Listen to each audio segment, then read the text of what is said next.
Girl. A win is sweet. A revenge win is gourmet.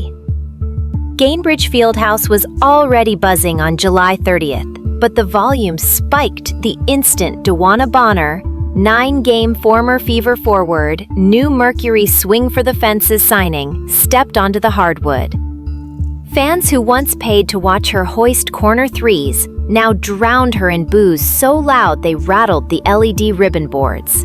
They hadn't forgotten that she bailed on them mid-season, and they definitely hadn't forgiven. 4 quarters later, Indiana had 107 points, its third highest total in franchise history. Bonner had 4, and an undermanned Fever squad minus Caitlain Clark had just handed a top 3 Mercury side its own head on a platter. This is the story of how karma laced up sneakers, dropped a career night, and left the building in a red jersey. Stick around, because every section of what happened next adds a fresh layer of delicious payback. 9 games into the season, Bonner said the fit in Indy wasn't right, asked out, and opened a chunk of salary cap space the front office immediately weaponized. Fans circled her July return the way moviegoers circle a blockbuster release, except they were coming for a dramatic downfall, not a hero's welcome. "Quitter!" echoed on her first touch. During free throws, the chant morphed into, "Why'd you leave?" Security never intervened. The vitriol never crossed a line. It just kept crescendoing. Indy's crowd serving a multi-decibel indictment of a player who had treated them like a rebound fling. Bonner finished 1 for 4 shooting, minus 12 in 21 minutes, and the boos rarely dipped below jet engine levels.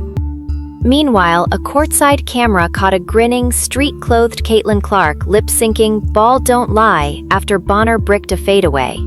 Karma had clocked in early. Late first quarter.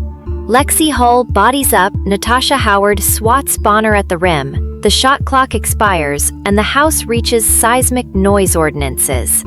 Clark shoots out of her seat, pumping both fists so hard an assistant coach instinctively studies her to prevent an accidental re-aggravation of that groin strain. The bench celebration isn't empty optics, it's proof of a locker room welded together by shared disrespect. On the Mercury side, star forward Kahleah Copper offers a running dialogue with hecklers. At one point, she yells, "Show some respect, she's a legend." Words she'll repeat at the presser when she labels the booing very distasteful. The response from the seats is a wall of jeers that only thickens once Bonner clangs her next jumper off the side of the backboard. But Copper's attempted scolding is only the undercard to an even bigger backfire. Bonner's fiancée, Alyssa Thomas, nursing an injury and wearing street clothes on the Mercury bench, decides to ride shotgun in the war of words. Multiple sources report her pointing to the scoreboard early when Phoenix still led, and telling one section of Fever diehards that's why she joined a real team. Rumors suggest a second jab. Enjoy your lottery odds. Those comments stay speculative, because broadcast microphones never catch them. But what isn't speculative is the scoreboard swing that follows. Indiana erases a 9-point deficit with a 13-0 run. Ari McDonald hits consecutive threes, and the same spectators Thomas tried to clown now rain scoreboard chants until she sits back down and glares into a towel. Sometimes the basketball gods speak fluent irony. McDonald didn't even have a roster spot on opening night. On July 30th, she turned Bonner's vacated salary into a highlight mixtape. Career-high 27 points, perfect 10 for 10 at the line, 4 assists, a pair of pick-six steals, and downhill speed that made Mercury defenders resemble traffic cones. Every time Phoenix tried hedging high, she split. When they dared go under, she canned a pull-up three. In post-game media, McDonald admitted the ignition moment came early. Once those first 2 threes dropped, I knew the lane would be a freeway. The freeway stayed wide open all night.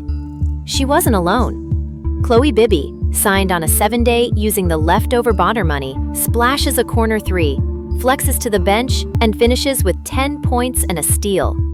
Sophie Cunningham rides shotgun, bearing a 4-point play so violent it forces Phoenix into an emergency timeout. Dyrus Dantas chips 12, including a dream shake that leaves Thomas staring daggers. Addition by subtraction rarely looks this cinematic. Front office malpractice? Try front office masterstroke. When Bonner walked, GM Talisa Rachel flipped her vacant salary slot into McDonald, Bibby, and Dantas, 3 players who combined for 49 points, 9 boards, and 7 threes. Indiana's 107-point explosion ties for the 3rd biggest scoring night in franchise history and easily eclipses any single game total from Clark's rookie year. The bench outscores Phoenix 43-24, waving towels as if auditioning for a hype video reel. National media that once framed the Fever as Clark or bust scramble to find a new angle. Maybe this depth is real. Maybe the rebuild is ahead of schedule. Maybe, just maybe, a certain superstar is coming back to something sturdier than anyone expected. Through 3 quarters, Boston is merely solid. 5 of 9 shooting, 10 boards, respectable box score. The 4th transforms her into an industrial wrecking ball. She scores 17 of her 22 in the final 10 minutes, starts the quarter on a personal 10-0 run, and bulldozes Phoenix bigs so relentlessly that one possession ends with 3 defenders drawn and a foul so blatant the crowd sees it before the whistle. She finishes 10 of 13 at the line and notches her 4th straight double-double, tying her career best streak. Field-level media notes she poured in Indiana's first 14 points of the frame. When she drop steps, it feels inevitable. When she slings a no-look to Cunningham for a triple, it feels unfair. Boston's leap from promising rookie to franchise cornerstone isn't hypothetical anymore. It's finalized in ink and etched onto a scoreboard Mercury defenders will see in nightmares. Pressers tell you everything. Copper doubles down, calls the booing distasteful, scolds Indy's fan base, frames Bonner as misunderstood. Stephanie White answers with diplomacy. It's weird seeing her on the other side, but basketball is basketball and relationships are relationships. Aaliyah Boston, asked about the commotion, shrugs, "Honestly, that got nothing to do with me." Grace under fire versus excuses under pressure. The subtext is louder than the words. Indiana focuses on process and growth. Phoenix fixates on feelings. Analysts on X stitch together comparison clips. Copper lecturing versus Boston smiling, and the discourse tilts hard in Indy's favor.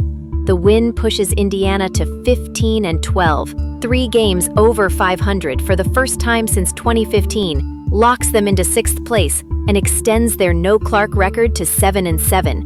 Impossible to ignore. They now own head-to-head tiebreaks over Vegas and Phoenix, 2 teams many picked for title contention. Best of all, medical staff say Clark's groin strain has responded ahead of schedule. Whispers place her return within a fortnight. Combine her gravity with Boston's bully ball, McDonald's lightning drives, and Cunningham's flamethrower, and the Fever morph from feisty spoiler into a playoff boogeyman nobody wants to draw. What did we just witness? A masterclass in cosmic justice. Bonner bolts, Indy blooms. Copper scolds, Boston scores. Thomas taunts, the scoreboard taunts back. Somewhere, the basketball cosmos scribbled a lesson. Quit on a build in progress, and you might get booed, blanked, and posterized by your successor's career night. The Fever proved they're more than Clark's co-stars. They're a locker room that takes slights personally and converts them into highlight reels. If you felt that sweet sting of instant karma, hammer Instant Karma Bonner in the comments. Smash the like button so hard it begs for a sub, and ding the bell, because the next video might feature Clark dropping logo threes beside the very teammates who just showed the league how to throw a party without her. Stick around, Karma's still got minutes left on the clock.